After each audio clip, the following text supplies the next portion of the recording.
In this week's Radio Dork News, in the spirit of maintaining emergency communications and making friends, an amateur radio operator group is building a new video conferencing community that uses the internet instead of radio waves to talk with strangers around the world.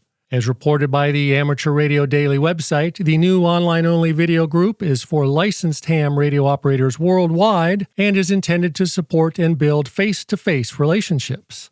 For more information about this new 24/7 online video conferencing group and how to join, contact Murray, K3BEQ, or Roger, KE8LCM.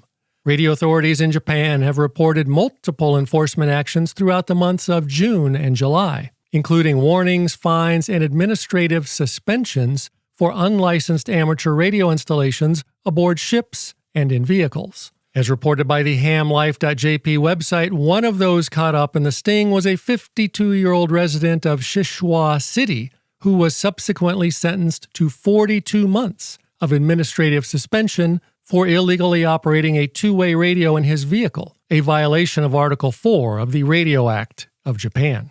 On July 14th, broadcasters from over 30 states lobbied on Capitol Hill in Washington, D.C. to advance the AM Radio for Every Vehicle Act, amid concerns over vehicle manufacturers planning to no longer include AM radios in new vehicles due to interference from electric vehicles. As reported by InsideRadio.com, Curtis LeGey, president and CEO of the National Association of Broadcasters, believes that keeping AM radios in the dashboard of all cars is exceedingly important, and that if AM radios are not included in automobiles, it would cause harm to consumers.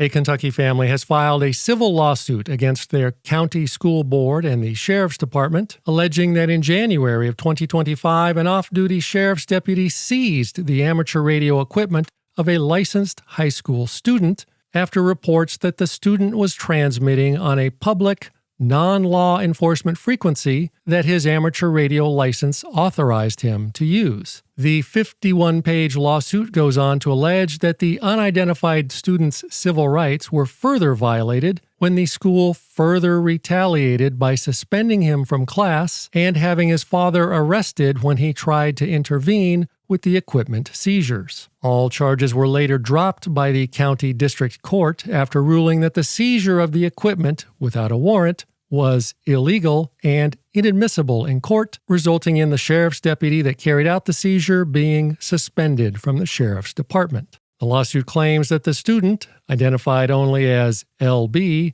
was also suspended 3 times despite the school principal confirming that no rules had been violated. The family is seeking damages and an order blocking the district from enforcing a radio policy that it claims has been improperly adopted. And now for the FCC Enforcement Roundup, here is the breakdown of what the FCC got up to in the month of July 2026. They proposed multiple fines and reached settlement agreements with over a dozen wireless phone service providers, and they proposed a $40,000 fine for a Connecticut man accused of operating a pirate radio station on a commercial FM frequency. And now the part that you've all been waiting for, the total number of arrests, fines, and jail time for CB radio, GMRS, and amateur radio operators was 0.